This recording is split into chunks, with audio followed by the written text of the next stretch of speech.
दोस्तों नमस्कार। मैं आपका दोस्त सुनील कालवा एक बार फिर हाजिर हूं आप सभी के सामने एक नया वीडियो लेकर। चित्रकला के संपूर्ण निःशुल्क बैच के अंदर आज हम पढ़ने वाले हैं सिंधु घाटी की सभ्यता। यह टॉपिक न केवल चित्रकला के विद्यार्थियों के लिए बल्कि अन्य सभी भर्तियों के लिए काफ़ी इम्पोर्टेंट है, क्योंकि जीके के एग्ज़ाम के अंदर यहाँ से प्रश्न अवश्य पूछे जाते हैं। हिस्ट्री विषय के लिए या स्कूल फर्स्ट ग्रेड हो, उन सभी के लिए यहाँ से प्रश्न आते हैं। तो चलो आगे चलते हैं और आज शुरू करते हैं अपना टॉपिक सिंधु घाटी की सभ्यता।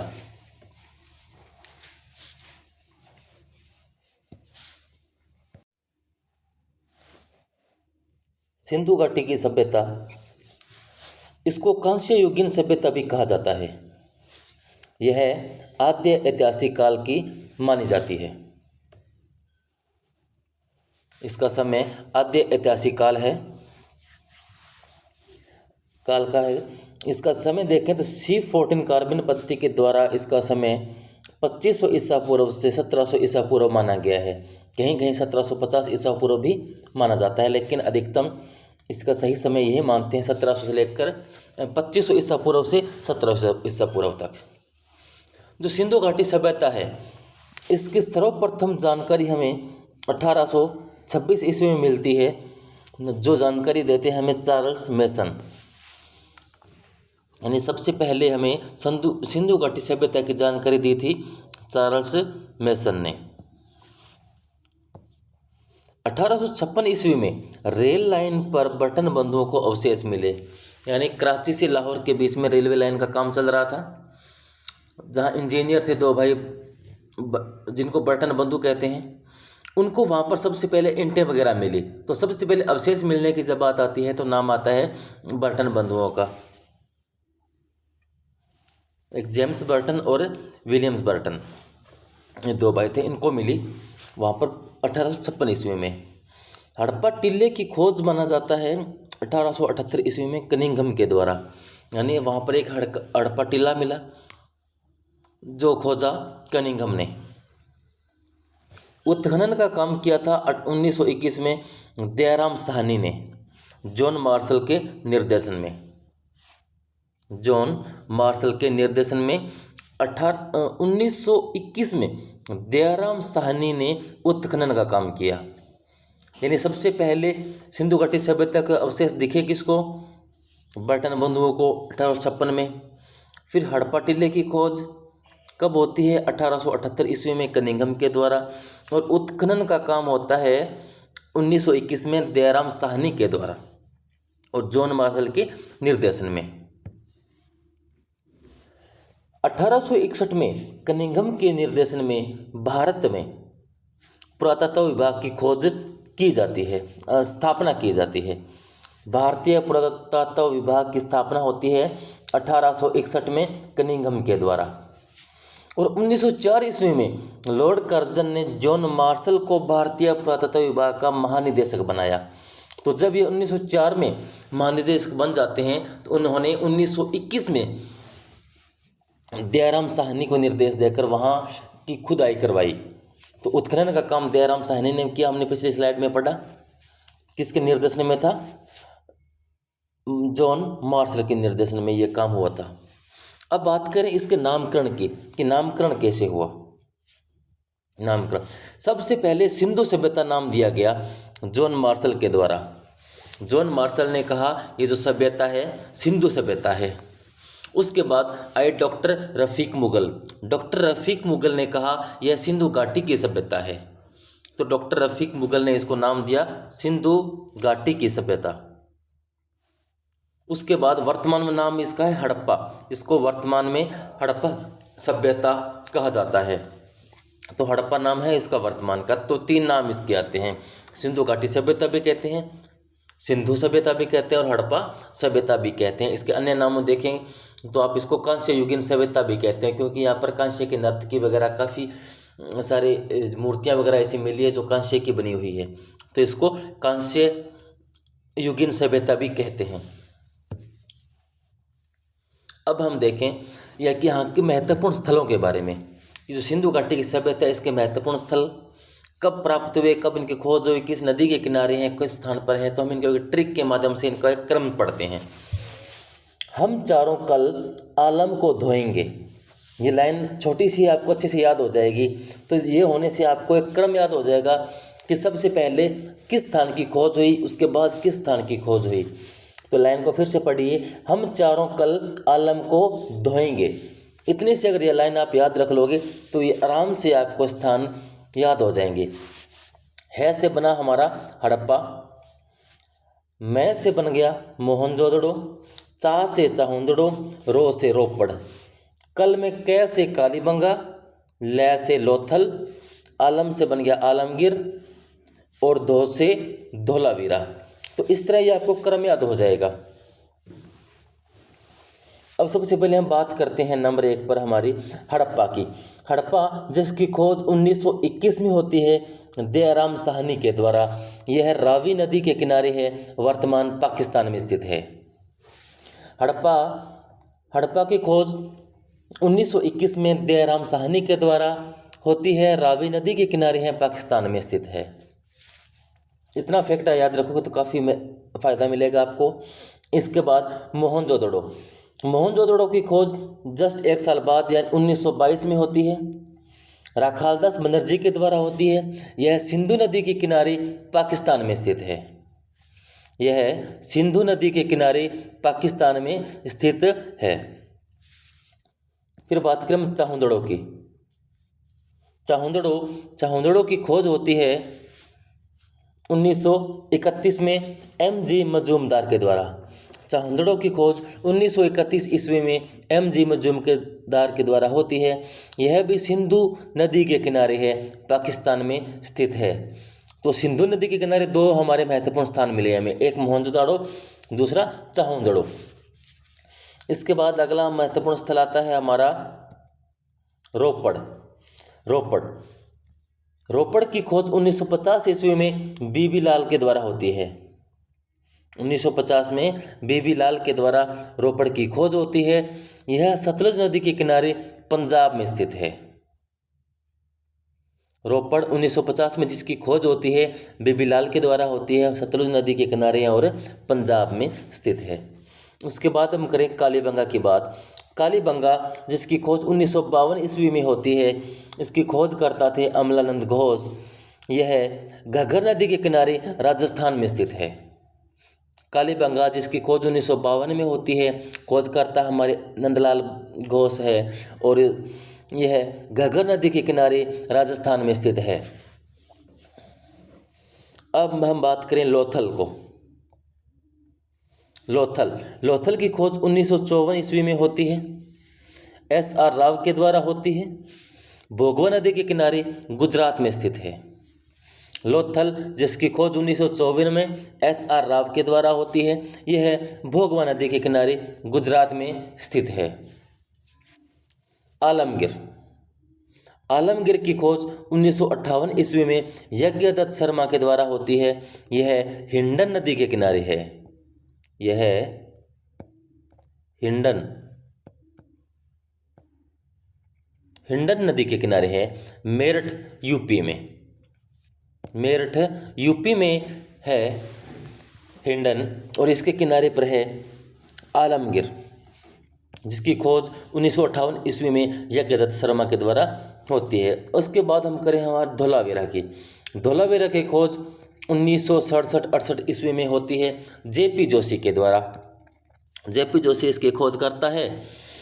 कच्छ का रण गुजरात में स्थित है। कच्छ का रण गुजरात में यह स्थित है। तो ये हमारे महत्वपूर्ण स्थल थे। इनको आप 2 से 3 बार पढ़ोगे तो याद हो जाएंगे। इसी तरह आप स्लाइड में जो देख रहे हैं वैसे आप डायग्राम बनाकर अपने नोट्स में बनाइएगा, लिखिएगा, याद कीजिएगा, तो आपको अच्छे से याद हो जाएंगे और आपको एग्ज़ाम में बार बार इनको पढ़ने से याद हो जाएंगे। तो आपको हर कहीं ढूंढना नहीं पड़ेगा।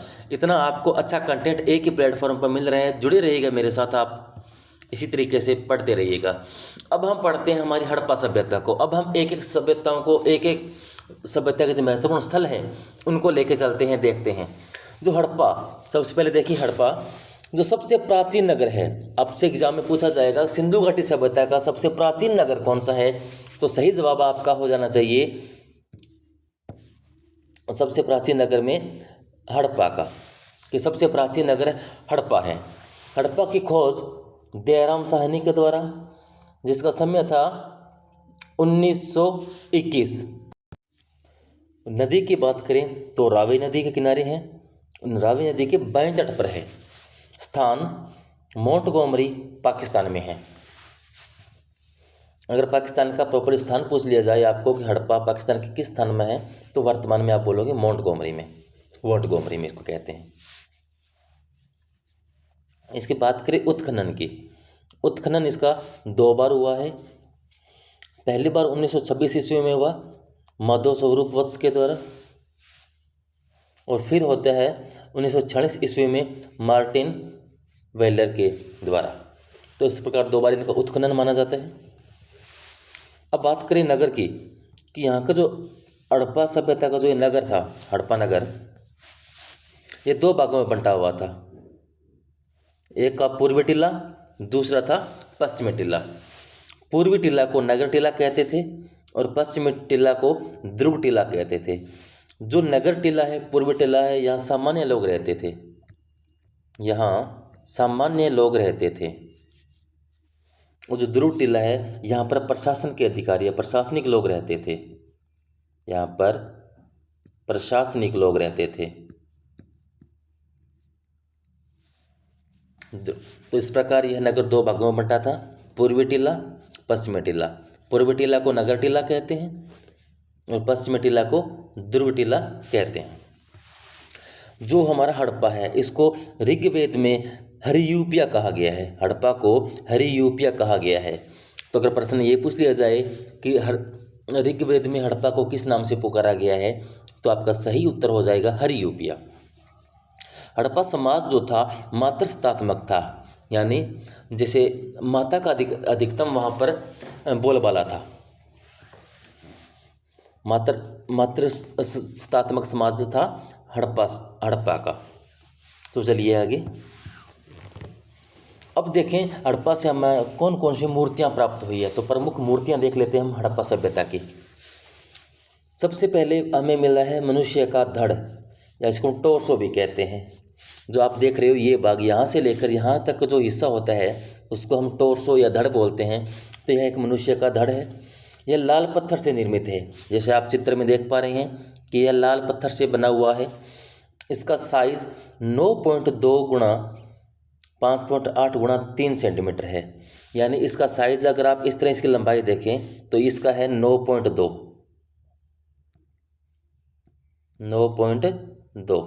इसका साइज, ये वाला इसकी लंबाई ये होगी। इसका 5 सेंटीमीटर है वो ये वाला हिस्सा है। ये चौड़ाई जो इसकी 5 सेंटीमीटर होगी। और जो इसकी मोटाई है, यहाँ से ऐसे जो मोटाई है ये वाली, यहाँ से ये हमारी 3 सेंटीमीटर है। 3, ये 1 मिनट, ये जो 5.8 है, 5.8 सेंटीमीटर है, ये ए की साइज़ है। यहाँ पर आप पॉइंट लगाइए, ये ए 5 पॉइंट है, 5.8, ये 3 सेंटीमीटर और ये 9.2 सेंटीमीटर। तो पीछे की ये जो इसकी मोटाई है ये 3 सेंटीमीटर में है। यह चौड़ाई इसकी 5.8 सेंटीमीटर और ये इसकी जो इस तरह लंबाई है यह 9.2 सेंटीमीटर आपके सामने है। तो इस तरह इस साइज़ के अंदर यह मनुष्य का धड़ टोर्सो में मिला है। सबसे महत्वपूर्ण बात इसको आप याद रखनी है, लाल पत्थर से बना हुआ है। कई बार एग्जाम में पूछा गया है कि किस पत्थर से बना है, लाल पत्थर से।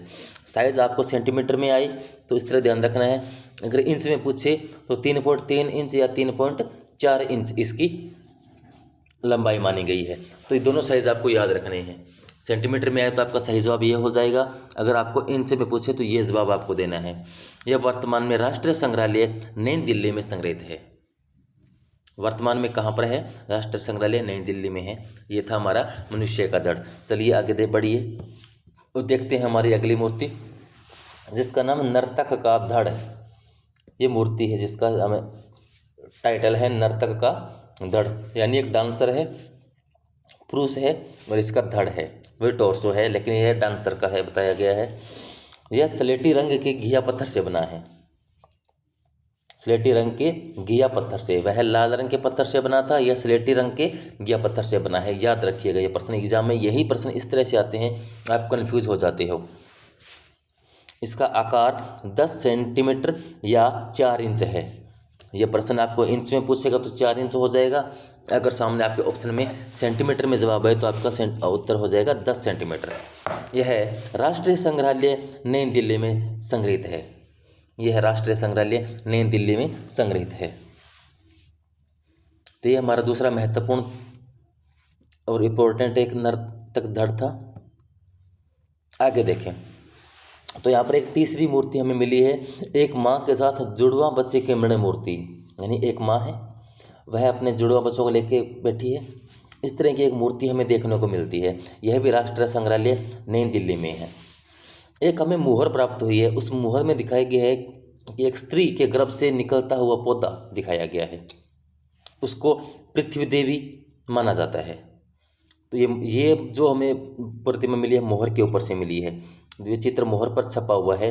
तो प्रश्न आ सकता है कि वह मोहर कहाँ से प्राप्त हुई है जिसके ऊपर स्त्री के गर्भ से पौधा निकलता हुआ दिखाया गया है। तो सही जवाब आपका फिर बनेगा हड़प्पा। माँ के साथ जुड़वा बच्चे की मृण मूर्ति। मृण मूर्ति कहते हैं मिट्टी की मूर्ति को। मृण मूर्ति का मतलब है मिट्टी की मूर्ति। और यह भी हमें कहाँ से मिली है? यह भी हमें हड़प्पा से मिली है। तो इस तरह से हमें 4 प्रमुख मूर्तियाँ यहाँ से प्राप्त हुई है। इसकी अन्य विशेषताएं, कुछ अन्य महत्वपूर्ण बातें हम देख लेते हैं। यहाँ की मोहरें जो है टेराकोटा से बनी हैं। यहाँ की मोहरें टेराकोटा से बनी है। टेराकोटा होता है मिट्टी, पक्की हुई मिट्टी। जिस तरह हम मटके वगैरह घड़े बनाते हैं, ये मिट्टी में आग में तपाकर बनाते हैं, तो इनको टेराकोटा बोला जाता है। तो जो मोहरें थी इनको इस तरह मिट्टी से बनाकर आग में तपाया जाता था, तो इसे हम क्या कहते हैं? टेराकोटा कहते हैं। तो यहाँ की जो मोहरें हैं वो टेराकोटा से बनी हैं। यहाँ पर एक अनागार मिला है, अनाज रखने वाला एक भंडार या एक कमरा कह लो, अनागार मिला है जिसके अंदर 12 कमरे थे। अनागार मिला है जिसके अंदर 12 कमरे थे। यहाँ का जो राजमार्ग है वह 33 फीट चौड़ा था। राजमार्ग 33 फीट चौड़ा था और जो मार्ग था उस मार्ग का फर्श ईंटों से बना हुआ था। तो हड़प्पा का मार्ग कैसा था? ईंटों से बना हुआ था। राजमार्ग की जो चौड़ाई थी वह 33 फीट थी और मार्ग में फर्श में ईंटें लगी हुई थी। जो स्वास्तिक चिन्ह हम देखते हैं, जो स्वास्तिक चिन्ह आप इस तरह से देखते हो, ये स्वास्तिक चिन्ह हड़प्पा की देन है। यानी सबसे पहले यह स्वास्तिक चिन्ह हमें हड़प्पा में देखने को मिला, तो स्वास्तिक हड़प्पा की देन मानी जाती है। यहाँ पर शव को दफनाने की प्रथा थी। यहाँ पर क्या थी? शव को दफनाने की प्रथा थी। शव को ये लोग जलाते नहीं थे, दफनाते थे। तो दफनाने की प्रथा यहाँ पर थी। R37 कब्रिस्तान मिला है यहाँ पर, यानी यहाँ पर 37 कब्रिस्तान माने जाते हैं, इसलिए इनका नाम रखा R37। तो R37 कब्रिस्तान हमें मिलते हैं हड़प्पा से। तो दोस्तों ये थी आज हमारी हड़प्पा सभ्यता। हड़प्पा सभ्यता के अंदर हमने मुख्य स्थल हड़प्पा को आज हमने पढ़ा, जिसके अंदर प्रमुख 4 मूर्तियाँ पढ़ी। जो एक बार फिर से देख लिए प्रमुख मूर्तियाँ, जहाँ ये एग्जाम में अक्सर प्रश्न यहीं से आते हैं कि मनुष्य का धड़ कहाँ से मिला, किस पत्थर से बना है, कहाँ संग्रहित है, किस साइज में है। तो आपके सामने है, इनको देख लीजिए एक बार फिर से। नर्तक का धड़ जो कि स्लेटी रंग के घिया पत्थर से बना है, आकार 10 सेंटीमीटर या 4 इंच है, राष्ट्रीय संग्रहालय नई दिल्ली में संग्रहित है। एक तीसरी मूर्ति है माँ के साथ जुड़वा बच्चे की मृण मूर्ति है, राष्ट्रीय संग्रहालय नई दिल्ली में है। एक स्त्री के गर्भ से निकलता पौधा दिखाया गया एक मोहर पर बना है, जिसको पृथ्वी की देवी या पृथ्वी देवी की प्रतिमा भी माना जाता है। तो इस तरह ये हमारी इंपॉर्टेंट टॉपिक आज पूरा हुआ हड़प्पा। आगे हम मोहनजोदाड़ो, लोथल, कालीबंगा जो स्थल रहेंगे वो नेक्स्ट क्लास में पढ़ेंगे। दोस्तों अगर आपको मेरा कंटेंट पसंद आ रहा है तो प्लीज़ कमेंट करके मुझे ज़रूर बताइएगा। अपने दोस्तों को शेयर कीजिए, मेरे चैनल को सब्सक्राइब कीजिए, नोटिफिकेशन आइकन को ज़रूर दबाइएगा ताकि आपको जब भी नया मेरा वीडियो आए आपके पास नोटिफिकेशन आ जाए। अगर मेरे साथ आप बने रहोगे तो आप अपने एग्ज़ाम से पहले कंटेंट तैयार कर लोगे। मैं आपका ज़्यादा समय ख़राब नहीं करूँगा, बहुत से कम समय के अंदर आपको अधिकतम कंटेंट उपलब्ध करवाने की मेरी पूरी कोशिश रहेगी। और मैं दावा करता हूँ कि जब आपका एग्ज़ाम होगा उससे पहले मेरा ये पूरा सिलेबस पूरा हो जाएगा और आप पाओगे कि एग्ज़ाम में बहुत सारे अच्छे प्रश्न आए, आपको चीज़ें अच्छी समझ में भी आएगी। अगर चीज़ें समझ में आ रही है तो मुझे बताइए, जुड़े रहिए, पढ़ते रहिए, मस्त रहिए। धन्यवाद।